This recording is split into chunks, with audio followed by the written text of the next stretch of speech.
ಹೀಗೆ ದೇವರು ಮನುಷ್ಯನನ್ನು ತನ್ನ ಸ್ವರೂಪದಲ್ಲಿ ಉಂಟು ಮಾಡಿದನು, ದೇವ ಸ್ವರೂಪದಲ್ಲಿ ಅವನನ್ನು ಉಂಟು ಮಾಡಿದನು, ಅವರನ್ನು ಗಂಡು ಹೆಣ್ಣಾಗಿ ನಿರ್ಮಿಸಿದನು. ಇದಲ್ಲದೆ ದೇವರು ಅವರನ್ನು ಆಶೀರ್ವದಿಸಿ. ಏನ್ರಿ, ಹೆಣ್ಣಂದ್ರೆ ಕೊಲೆ ಮಾಡುವಂಥ ಕಿರಾತಕರು ಇದ್ದಾರೆ ಬೇರೆ. ಹೆಣ್ಣು ಹುಟ್ಟಿದ್ರೆ ಬೇಡವಾ? ಯಾಕೆ ಅದು ಹೆಣ್ಣಿನಲ್ಲಿ ಸುಖ ಅನುಭವಿಸುವಂಥ ನೀನು, ದುಷ್ಟನಾದ ನೀನು ಹೆಣ್ಣಿನಲ್ಲಿ ಸುಖ ಅನುಭವಿಸಿ ಇವಾಗ ಆ ಹೆಣ್ಣು ಬೇಡವಾ? ನಿನಗೆ ಮಕ್ಕಳಾದ್ರೆ ಹೆಣ್ಣು ಬೇಡವಾ? ನಿನ್ನ ತಾಯಿ ಒಂದು ವೇಳೆ ಅದೇ ರೀತಿ ಅಂದುಕೊಂಡಿದ್ರೆ, ನಿನ್ನ ತಾಯಿ ಹೆತ್ತಾಗ, ನಿನ್ನ ತಾಯಿಗೆ ನಿಮ್ಮ ತಾತ ಹೆತ್ತಾಗ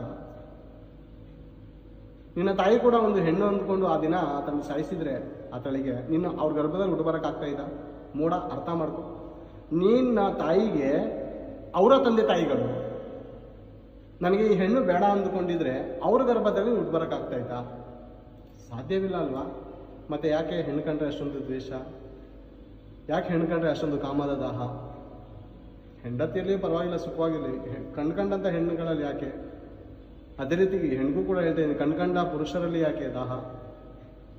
ಸ್ವಂತ ಕೊಳದ ನೀರನ್ನು ಕುಡ್ದು ತೃಪ್ತಿಯಿಂದ ಇದ್ರೆ ಆಗಲ್ವಾ? ಏನು ಪ್ರೇರೆ? ಸ್ವಂತ ಕೊಳದ ನೀರನ್ನು ಕುಡ್ದು ನಿನ್ನ ಹೆಂಡತಿಯಲ್ಲಿ ನೀನು ಸುಖ ಪಡು. ಜ್ಞಾನത്തിൽ ಅದೇ ಹೇಳುದಿಲ್ಲ. ಯಾಕೆ ಪರರ ಎದೇನು ಅಪ್ಪಿಕೊಳ್ಳುತ್ತೀಯಾ? ನಿನ್ನ ಹೆಂಡತಿ ಮನೋಹರದ ಜಿಂಕೆಯ ಥರ ಇದ್ದಾಳಲ್ಲ, ಆ ತರಲ್ಲಿ ನೀನು ಆನಂದ ಪಡು. ಯಾಕೆ ಪರಸ್ತ್ರೀಯಲ್ಲಿ ಹೋಗ್ತಾ ಇದೆಯಾ? ಏಡ್ಸ್ ರೋಗ ಬಂದು ಸಾಯೋದಕ್ಕ?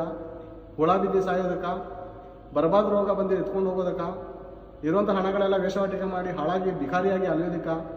ಯಾಕೆ ಬೇಕು? ಯಾವುದೋ ಒಂದು ಕಟ್ಕೊಂಡು ನೆಮ್ಮದಿಯಾಗಿರೋದಲ್ಲ. ಯಾಕೆ ನಾಯಿಗಳ ಥರ ಸಿಕ್ಕಿದ ಹೆಣ್ಣುಗಳ ಜೊತೆ ಓಡೋದು, ಸಿಕ್ಕಿದ ಗಂಡುಗಳ ಜೊತೆ ಹೋಗೋದು? ಯಾಕೆ ಬೇಕು ಪ್ರೇರಿ ನಾಯಿ ಬುದ್ಧಿ?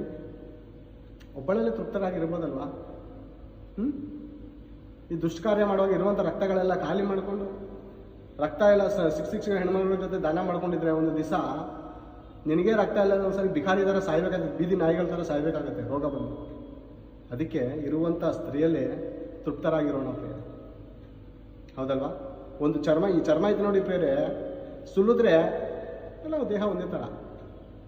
ಸ್ವಲ್ಪ ದೇಹಗಳು ದಪ್ಪಗಿರುತ್ತೆ, ಸ್ವಲ್ಪ ದೇಹಗಳು ಸಣ್ಣಗಿರುತ್ತೆ. Chicken stall, mutton stall, beef stall ನೋಡಿ, ಈ ದೇಹದಲ್ಲಿ ಚರ್ಮ ಸುಲಿದಂಥ ಎಲ್ಲ ಪ್ರಾಣಿಗಳ ಮಾಂಸ ಒಂದೇ ಥರ ಇರುತ್ತೆ. ಕೆಲವೊಂದು 1/4 kg ಜಾಸ್ತಿ ಬರುತ್ತೆ, ಕೆಲವೊಂದು 1/2 kg ಕಡಿಮೆ ಬರುತ್ತೆ, ಹೌದಂತೀರಾ? ಅದೇ ರೀತಿ ಪ್ರೇರೆ ಸೌಂದರ್ಯ ನೋಡಿ ಮೋಸ ಹೋಗ್ತಾ ಇದ್ದೀವ?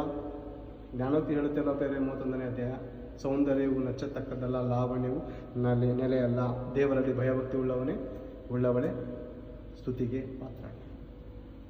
ಹೌದಲ್ವಾ? ಈ ದೇಹವನ್ನು ನೋಡಿಕೊಂಡು ನಾವು ಉರಿಯೋದು ಬೇಡ ಪ್ರೇರೆ, ಮೆರೆಯೋದು ಬೇಡ. ಈ ದೇಹ ಒಂದು ದಿವಸ ಲೂಸ್ ಆಗುತ್ತೆ, ಚರ್ಮ ಎಲ್ಲ ಬಾಡೋಗುತ್ತೆ, ಮೃದು ಆಗುತ್ತೆ. ಈ ದೇಹದಿಂದ ದೇವರ ಪ್ರಭಾವವನ್ನು ಪ್ರಕಾಶಪಡಿಸೋಣ. ಕಡೆದಾಗಿ 2 ವಚನ ಇದೆ, ಅದು ಓದಿಕೊಂಡು